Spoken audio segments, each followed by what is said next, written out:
We have a new sponsor and an old friend joining Envy Pillow here, Sierra Sil. With 2 rare patents and a money-back guarantee, Sierra Sil, available at Shoppers Drug Mart, London Drugs and Health Food stores, is the natural mineral joint pain remedy you need. Go to sierrasil.com, SIERRASIL.com, and use the code GF for 10% off. Well, welcome to episode 3 of Gracefully and Frankly. I'm not Lisa. I'm not Erin. Wait a minute, I'm not Erin.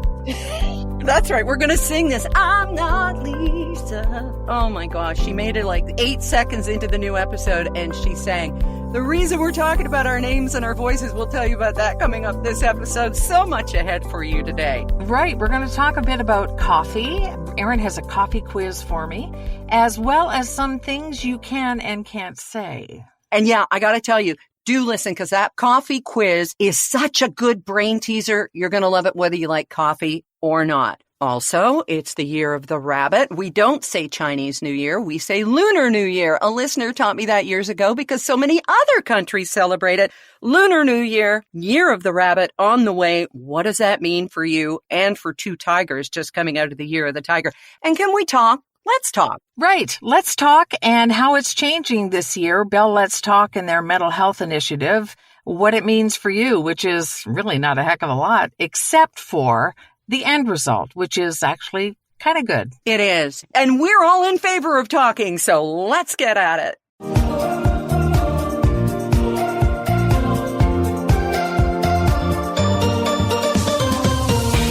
Just raring to go. I feel like I've got so much to talk with you about. Do you know, since we started this podcast 3 weeks ago, all I do is think about things I want to talk with you about. And so we text each other, we phone each other, and then we do a podcast. It looks like a tornado went through my office and just spit Post-it notes everywhere. That's a good kind of tornado. Hey, when was the last time you went, oh, yes, in bed? Pardon me. Well, okay, let me rephrase it. When's the last time you slept on your Envy pillow? Oh, okay, last night. Of course, we're talking about Envy Pillow, who make this free to you, and we are so grateful to Kathy and Kim for coming up with the anti-aging pillow for preventing and reducing sleep wrinkles and pillow face. It's been certified by plastic surgeons, dermatologists, and us. I even borrowed Lisa's pillow when I was in Ontario a couple of months ago. That's a true friend if you'll give up your Envy pillow. So I bought her another one. Yes, I have a collection now, and I absolutely love them. Good, and you can even start a collection. Just go to envypillow.com. It's so easy, envypillow.com, and mention this podcast and use the promo GF, and you get 10% off. So there you go. Thanks, Envy Pillow.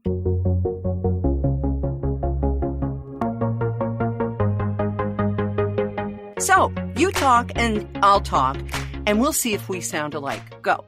Hi, Erin. This is Lisa. Do I sound like Erin? I'm Lisa. Hi, Lisa. I'm Erin. Do I sound like Lisa? I'm Erin.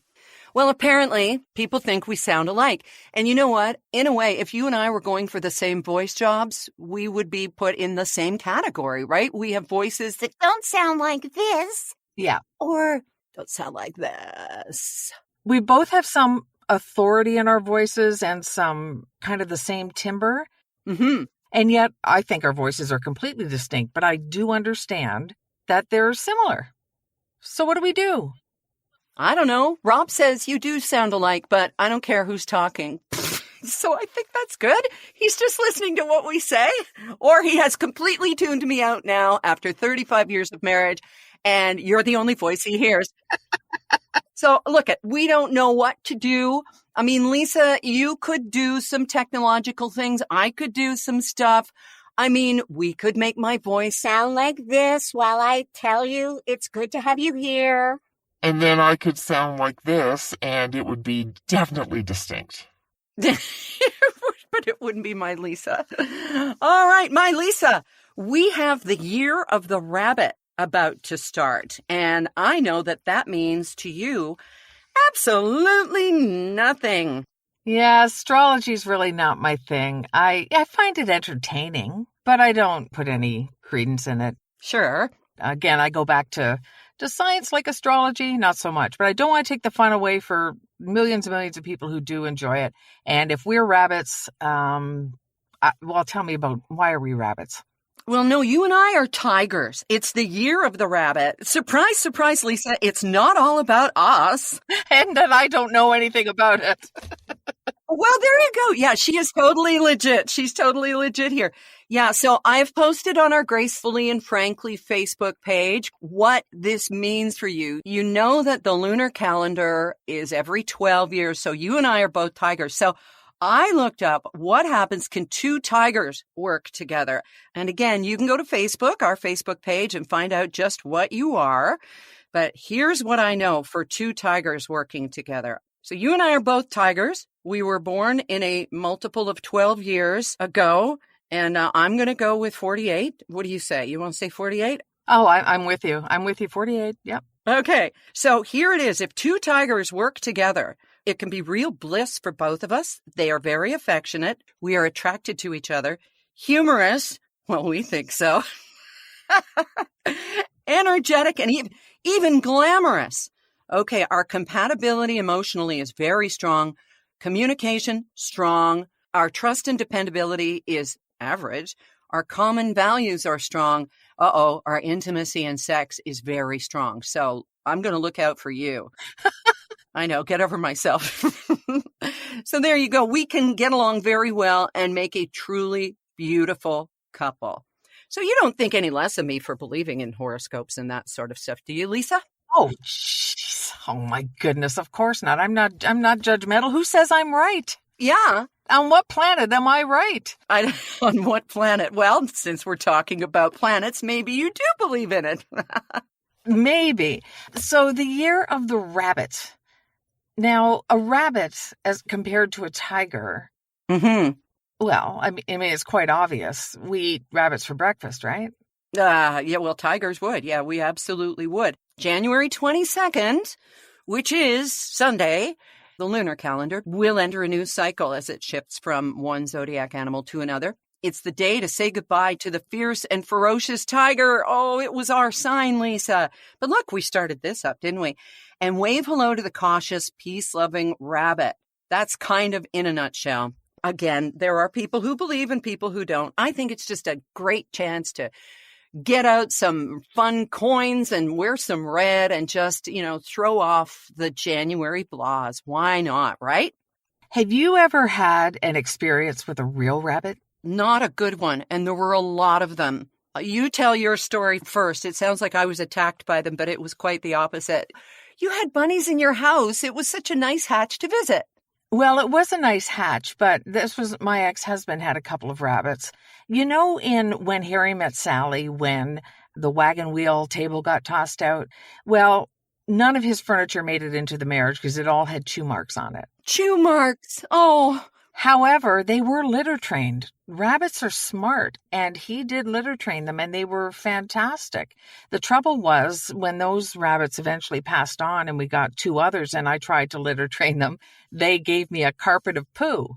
They very quickly went into a custom-made hutch. They're very cute, affectionate, sweet little animals, and when you do train them, they're kind of neat. I could never eat one. I know a lot of people eat rabbit, but I just couldn't do it. No, and I completely understand that. I could never eat it now. But there was a time in the 70s when my parents went through their Harrowsmith era. I don't, if you remember the Harrowsmith magazine with making your own bread. They were growing bean sprouts in the dishwasher. And oh, yeah. Because, we weren't using the dishwasher because it took up too much energy and stuff. And we moved out to kind of a hobby farm, which was actually a work farm for my mother while my dad was posted to Ottawa. And this farm was like 200 kilometers away. And so it was Dad's idea to raise rabbits for meat.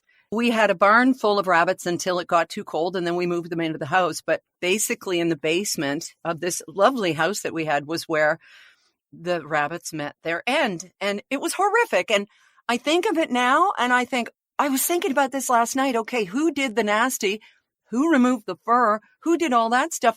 It's horrible, but Dad had this idea. It was a great source of meat, like 5 or 6 times more protein than chicken.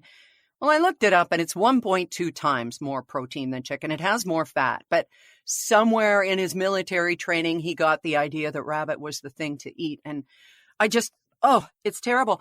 I think you would know this because of your close ties with the Humane Society through the years, is that people adopt a rabbit, especially around Easter and maybe for the year of the rabbit. Please don't. They live a long time. They give them up, right? Yep. So when I took in one of my rabbits after it died, I took it to the Humane Society to, have the body taken care of. And they had so many rabbits that needed homes. The woman said to me, "Hey, we've got a special today. Bring in a dead rabbit, get a live one free." Oh, Which one do you want? oh my goodness. And I went home with a rabbit named Flowers, and she was the sweetest thing. Oh my God. They couldn't get rid of them. They couldn't adopt them. So that was her in-the-moment solution to making a little room in the rabbit room. Oh my goodness. And they do multiply, so we're told. I understand that for those who like to eat them, they are delicious. And I get that. It's just not something I want to do. And that's okay too.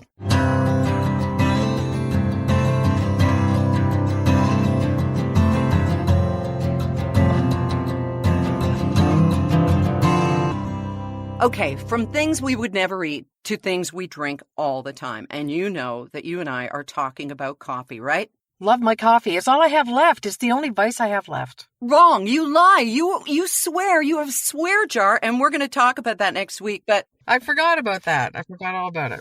But so do I. Anyway, that's my vice too. Okay, coffee.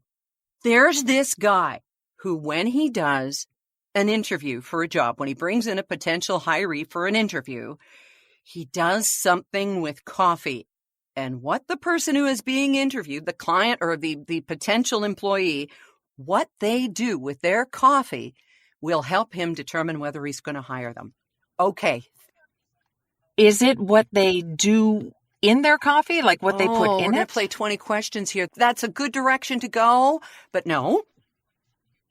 Is it what they do with the cup? You are getting very, very warm. It's something they do with the cup that helps this boss decide whether he is going to hire this person or not. What do you think it is? Let's give everybody a moment to think about it because this is just so brilliant. Whether they take a mug or a paper cup, whether they recycle their cup, whether they... You're very close. Think that it's not recyclable. It's a real China cup. It's probably ceramic and has the company's name on it. Let's help you with that. If they take it back to the sink or put it in the dishwasher or something like that, or if they just leave it out for someone else to get. Ding, ding, ding, ding, ding. I'm going to stop you while you're ahead there because the attitude we talk a lot about is the concept of wash your coffee cup. This guy says it's all about the culture of a workplace. And whether the beverage test leads to hiring the best staff or not, one can't really say. But the guy says if you come into our company, which is Xero, Xero, you'll see the kitchens are almost always clean and sparkling. And it's very much off that concept of wash your coffee cup. And it's seeing if the person fits into the culture of the company. But are they kind of like, let somebody else take care of it, or I'm just going to do what I have to do? That might be the person who, leaves straight up at 3:00 or whatever. Isn't it an interesting test, though? Definitely, because we used to talk about what people were like in the room. Like you'd want somebody who's good in the room. A lot of people could do the job, the nuts and bolts of the job, but did you want to be, for example, in our work, stuck in a small studio with them for 4 or 5 hours? You want a good person and you want somebody who cares about others. And we've all worked with those who think it's somebody else's job to pick up after them or whatever. And it's a real drag and it's demoralizing. And, we both used to work for Julie Adam, and she was let go as, the top brass in Rogers Media last year for reasons we still don't know. But she was, to me, a fantastic boss. And one of the things she used to do is take potential hirees out for coffee or out to a restaurant or out to a bar. And I read this in her book. And her book is called Imperfectly Kind. We will put it on our Facebook page. But that was one of the things that she did. She would take them out. And what she was looking for was, how did this person interact with the server? How do you conduct yourself when you're with someone who can't defend themselves, although some do, and I love that, in a literal position of service to you. Do you make eye contact? Do you make conversation, even if you're nervous because you're in a job interview? How you treat the server. That's going to be how you treat your listeners, how you treat your producers. And that's not to say producers are subservient. They are our partners in all ways. And in my way, literally, because I'm married to them. But it's just how you conduct yourself. And really, they say that integrity is doing the right thing when nobody's looking. And in a way, that speaks to that.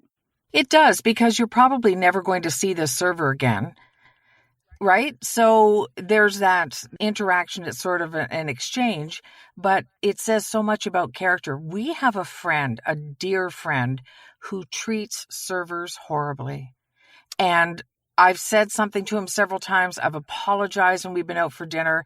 It's just, I don't know what's with him, but there's something, and I can't stand it. It mortifies me. So I have made it my mission to not go out to restaurants with him anymore. Yep, I've done that with somebody in our circle too, who was just horrifically rude to someone who was obviously being trained. And how you can be that, I want to say tone deaf, but I don't know if we're allowed to say tone deaf anymore. You are hearing impaired and wear hearing aids. Is tone deaf offensive to you? No, that doesn't bother me. It doesn't bother me at all. And because, but also I'm not deaf. But you're right, I am hearing impaired. You know what does bother me? Go on. I'll have a sip of coffee. You go. Off her meds. I don't like that. I think that's terrible. Somebody very famous did that not long ago, said, oh, so-and-so must be off her meds. And I just think that is so stigmatizing for somebody who's taking medication for whatever. And the other one is when there's a joke about somebody being deaf. We should be able to joke about everything, but I do get a little twinge about it, I have to say. But it's nothing I would never say to anybody. Like, as Ricky Gervais says, just because you're offended doesn't mean you're right. It's just a little twinge that kind of makes me go, oh, that hits at home.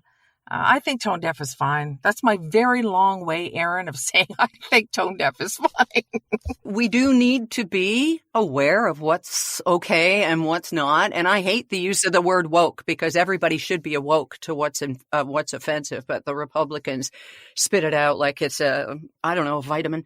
But tone deaf is not deaf anyway. Tone deaf just means you can't tell an A from a C on a keyboard. The words change all the time. Something new becomes offensive every week.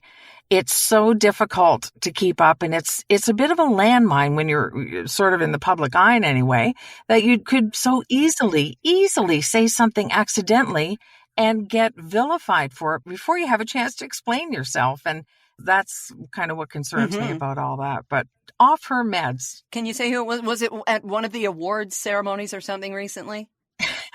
No, it was a lower level of fame. It was a broadcaster that we both know who's very well known. And, again, I don't want to call him out and say he's a bad guy for doing this. I just want to say, cut it out. Stop it. All right. Yeah, there are a lot of things we have learned not to say over the past few years. Have you heard about, in real estate listings, master bedroom? Yes, I have heard that now. What do they call it? The main suite?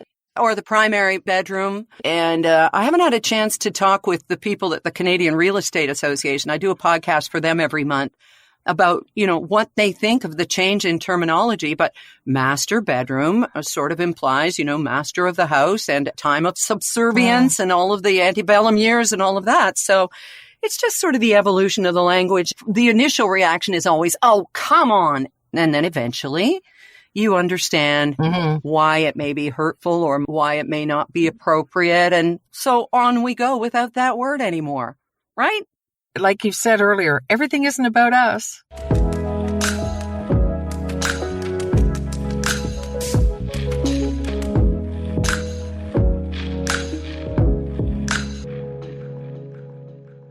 Talking about no longer saying things like, oh, she's off her meds or that sort of thing. For those of us who are on meds, I'm raising my hand because it's hashtag sick not weak.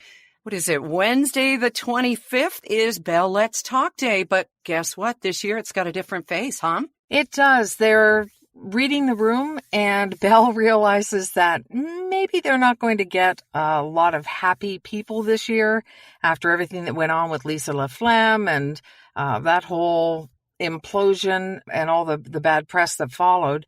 So they are just going to write a check this year for $10 million toward their goal of supporting mental health initiatives instead of getting all of us to retweet and use hashtags and get involved. They're leaving us out of the equation and protecting themselves, but still doing the good work. You know, we talked last week about Galen Weston, and if you're crazy to be the face of your company, in a way, Bell Let's Talk was really sort of the charitable face for Bell. And that face does have a lot of, pie on it these days. And you're exactly right. The Lisa LaFlamme and everything that they did so wrong in 2022, including moving that guy just to another office so he could get off an elevator at a different floor. Michael Melling, yeah. They read the room and said, instead of last year's $8 million, we're doing a check for $10 million, which, let's be honest, is still going to be a great big tax deduction for them. But it looks good. It's going toward mental health initiatives. And in the end, they don't get all of the negative retweets and hashtags and everything that they have in years past. You worked at Bell. I never worked for Ma Bell, as we used to call it back in the day. What was it like working with Bell, not only in that initiative, but under the auspices of that company? Because I've got Rogers stamped on my butt. I have great memories of Rogers, and yes, you got the brand. But Michael Melling was my general manager. Him aside, I didn't really have much to do with him. It was not a good experience. Outside of Toronto and outside of the main television network, they basically starve, at least they did starve, the other properties. So we had zero budget for promotion, zero budget for all sorts of things. I've told the story before, other places about buying my own staples because there was no budget to refill my stapler. Jeez. Ken, my co-host, and I, we used to buy flats of water so that we could give water to our guests. And this is Bell, and so they would do a corporate update and say, we've made $17 squillion and we're so happy. And oh my goodness, profits are so great. And we're all sitting there looking at each other. They just didn't care about radio. If they actually had any feeling for radio, it was only Toronto. Everybody else was just inconsequential, and everybody was stressed and everybody was pushed to the limit. Our bosses they all had sort of PTSD trying to work under these conditions and meet all the goals that were set out for them. Bell says now that they've sent 14,000 people through their psychological training and that things are different. And it's been 4 years since I worked there. So I'm going to be the optimist like you, digging through the pile of manure looking for the pony, as you often say, and hope that maybe some things have changed. I left because I thought I was going to have a breakdown. That was one of the reasons that I left and went solo. You had seen the best of times, and then you sort of saw the worst of times and said, nope, I'm too good for this. And your mental health is more important than anything. And look at us. We're just having the time of our lives doing this together. I have to give Bell credit for the conversation about mental health. Yes. That's huge. It's very difficult to get people to talk about it, and they helped make that easier. So good on you, Bell. And they gave mental illness and depression and so many things like that many of us suffer through, faces too, which really helped. So yes, giving credit where credit is due. Thank you, Bell, for starting the conversation. That's all you get though, Bell. I think it's just about time to wrap this up for this week. But, we want to thank you so much for listening to Gracefully and Frankly. We're having the time of our lives. One of your followers, I think, because he's sassy and he's got one of your family names. He wants to know when we're giving away the mini that is in the promo. So can we please just stop that rumor right now? If I told him if we're giving away that mini, that means I'm dead. And it also means the mini's not in good shape either. So don't even. We're not giving away the mini. Cousin Darcy, I'm looking at you. And to everybody who is commenting and saying wonderful things and sharing the news of where to listen to Gracefully and Frankly. You even did a little work earlier in the week to find out why Alexa is being so standoffish about our podcast. So thanks for that and for posting it on our Facebook page, Miss Lisa. We want to make this show as easy to listen to as possible. And remember, I'm Erin and she's Lisa, and we do have different voices, don't we? Maybe if I snort when I laugh. Yeah, we do. I should go down here. I'm Lisa. Have a good year of the rabbit, even though you don't believe in it. But I think it's going to be peaceful and lovable, and we're going to have a great year. So Gong Hei Fat Choi, that happens this Sunday, and Yes. all over the world, there's going to be fireworks. So This year's what you make it. Whatever you concentrate on the most, that's what your year is going to be. And I think that means my year is going to be cheesecake. There you go. And mine's going to be cellulite. Thank you. And on that note, away we go. Again, our Facebook page is Gracefully and Frankly.